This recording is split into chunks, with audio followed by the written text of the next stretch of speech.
We're going to take a little sidebar from the CSS that we've been doing and take care of some of these HTML requirements. So just a reminder, you need to keep your site posted on the web until it's been graded, so don't make any changes on it.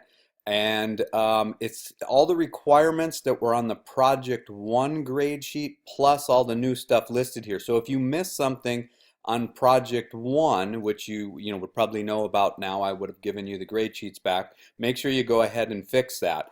And then again, we want a consistent look for the header and the navigation. We don't want things bouncing around at the top of the page when we switch from one page to another. So first thing is we want to include the HTML5 doc type. Now really we should have done that on the last project, but I really just wanted to get us up and running and not have to worry about too much of the technical details. And I'm not going to really go in deep on a lot of this stuff, but as always, I'll give you the resources. So here we are on the W3 School under the HTML tab, and then under HTML5 in the intro. So far, all the tags that we've written weren't super specific to HTML5. We wrote them in, the best practices that go along with HTML5. But with HTML5, a lot of new things were introduced. But no matter what version of HTML you're using, best practices says that you tell the browser what version you're using. And if you've used older versions, you know that the doc type in the past has been very complicated, and now it's just a very simple doc type. And all this does is just tells the browser when it's reading your website which version of HTML you're using, so that if it's a current browser, it says, oh yeah, this is HTML5, I know what these new tags mean. If it doesn't, we have a cure for that too, and we'll talk about that in a minute. You might remember from one of our earlier videos that I stressed that HTML tags come in pairs like 97% of the time.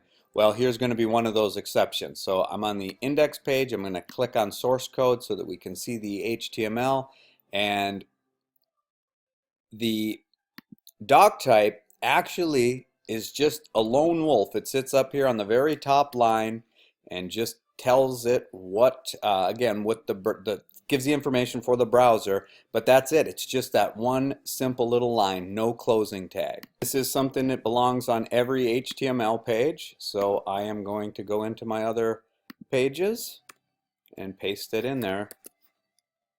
Next thing we're going to add to every page is this character set. And it's kind of a dry topic, but if you want more research on it, underneath HTML down towards the bottom talks about character encoding, and it just really has to do with which characters become available in the page, and you just kind of follow the standard, and this is the standard. This is something that goes into the head of the document, so it will fall somewhere in this area right here. And that's a pretty typical place for it to go, right at the start of the head. It again is one of those HTML tags that doesn't have a close, and once again it also belongs on every page. So I'm going to go ahead and paste it in the head of all three pages. And the next item on the grade sheet is metadata. We're going to add descriptions and keywords on all three pages. We go over to the good old W3. To find this on the W3, I had to go up to the search and just type in META for meta. It's still a good idea to put this in your website, but just to give you an idea of what this is, it used to be that search engines relied heavily on what was on the meta. So you can put in this meta keyword and descriptions and author. And so what would happen, or what it's supposed to do, is under description you'd put what your website's about, and then you'd put keywords, things that people might search to find it. The problem is people were having websites that they were trying to sell you something cheesy, and under the keywords and the contents they were putting just very commonly searched things. So the search engines eventually got wise and looked for better ways to index your site. In fact, I've heard that if your keywords in your description do not accurately identify what the spiders that crawl through the websites identify that your site's about, you will actually get ranked even lower on web search. Could type these by scratch in Dreamweaver, but let's make ourselves a little bit, our lives a little bit easier, and I'll just copy these, and then when we get them in there, we'll adjust them. Now this is also something that's not seen, so that would mean that it lives inside the head. So we'll go ahead and paste that in here. Do a little house cleaning, tab this one in. And so what we want for descriptions, now this is just a, a beginning website, so I'll pause this and come up with a couple probable things that you might use. So something like this, as far as the content, what is the website about? Well, it's my first website. So something like that would be fine. And then under keywords, if you want people to be able to find you, you might want to put your name, your last name in there, and everything you put in here is separated by a comma. If you want, people to, oh, what was that site so-and-so did a while ago that was about HTML? You just have to imagine what they might be typing in a server. So they'd be like, oh, Smith Studente one time did an HTML site. So they put like Studente and then a plus sign and then HTML, and this would help the search engine get to your site. Now don't hold your breath on these sites. They have a lower priority from what I've found. Any sites that have like double dots in them, where they know it's from a free site, like in my case it's gonzowski.comlu.com. Also WordPress, the basic WordPress sites have a lower priority for the crawlers to get to. But if you kept your site up for a long time, eventually it would be found, and people could start finding you that way. Now we also need to put these on the other two pages in the same spot. So Command C, I'll copy those and start putting them in the other pages. Note here, the content and the description and the keywords could be different on every page. But again, I'm not worried about that. All I'm going to look to see is that you used it. The next thing that we're going to do is start to put in some of these new HTML5 tags. So to let older browsers know, especially Internet Explorer, about HTML5, there is this shiv that you can put in. I'll try to explain this just really quickly. Actually, what it's doing is going out to another website that Google hosts, and it's giving it instructions about what to do when it encounters these tags. So we'll Command C that. There's probably maybe, especially if you were gauging towards older people who might have older browsers, there's maybe a little bit more that you'd want to do, but this will suffice for our purposes. So I'm just going to copy this, and I found this under HTML5 support.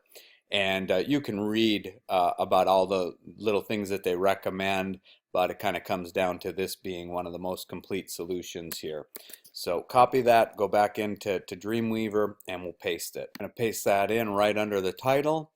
So there it is on the knowledge page, and I'll go ahead and do the same on the other two pages.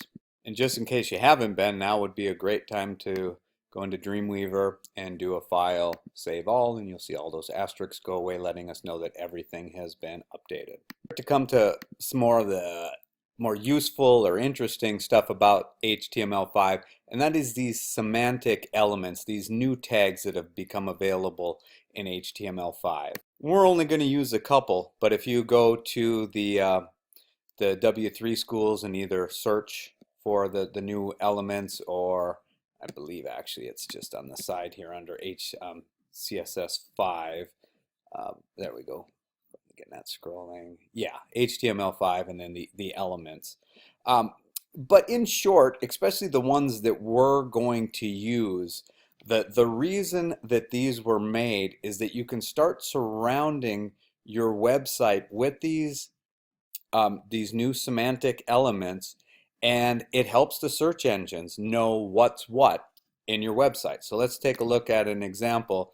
The first one that I have here that's required is the new NAV tag, which stands for navigation. So what you're doing is actually going into the code and saying, okay, well, all of this stuff up here, wait, not quite, right there, is the navigation in my website. So I'm going to surround it with that tag to let search engines know when they're crawling through all this code that, hey, you only have to place a certain amount of weight on this because this is my navigation. It's not actually information. So all we would do is pick where the actual navigation starts. And since it's inside of this unordered list, we're just going to surround the unordered list with the NAV tags. And you can see here that as I start to type that in, Dreamweaver is aware of these new tags and will thus give us the hints, save us from having to make any spelling errors. And then you just want to go out here and close it. And see if you can spot my error here. The code hinting here kind of helps you spot it. And it's just that I was missing the closing caret on the first or the opening nav tag. Okay, so then I'm going to go ahead. I'm going to do that on every page. Next one is the header, which just simply identifies the header section, the very top section of your website. And that's open to interpretation what you want to consider the true header. In a really well-designed website, it's very obvious. But if we go up and look at this in a browser, our choice would really be, okay, this is my header, or it's pretty traditional to include the navigation as well. So that's what we'll do. We'll surround all of this with a header tag. So that would be everything that starts up at the top here.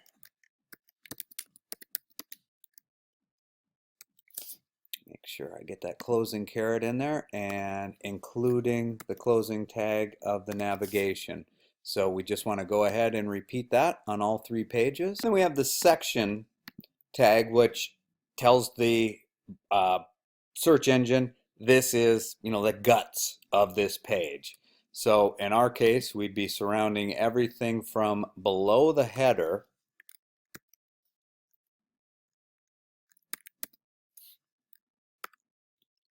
closing tag on there, down to, at this point, down to the body tag. But we are also going to put a footer on this website, which is the next thing that you see in that list. In fact, we'll just go ahead and we'll do that right now. It'll be blank for now, but that way we won't be able to forget. So I'm going to go put the footer and the section on the other 2 pages. Okay, then the next thing in here is to put a line break after your name in the header. So the idea is to get just your name on the top line and everything else to kick down, because as of right now, as you've probably seen experimenting with this, it depends on the browser. Let me just show you.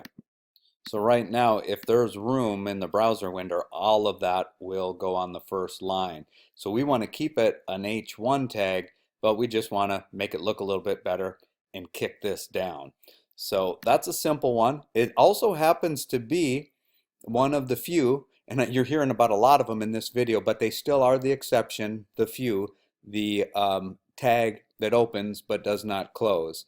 So we go to where we want that. And sometimes, as your sites get bigger, the nice thing about seeing this double view here is you might be having a trouble finding where you need to go in your code. You can go up to the preview and just kind of drag in there, and then you'll see it puts an outline around it in your code. So you're like, yep, that's where I need to be. So what we're going to do is get rid of this colon because we no longer need it, and then we're going to do BR for break, and that's it. It's just a one line deal.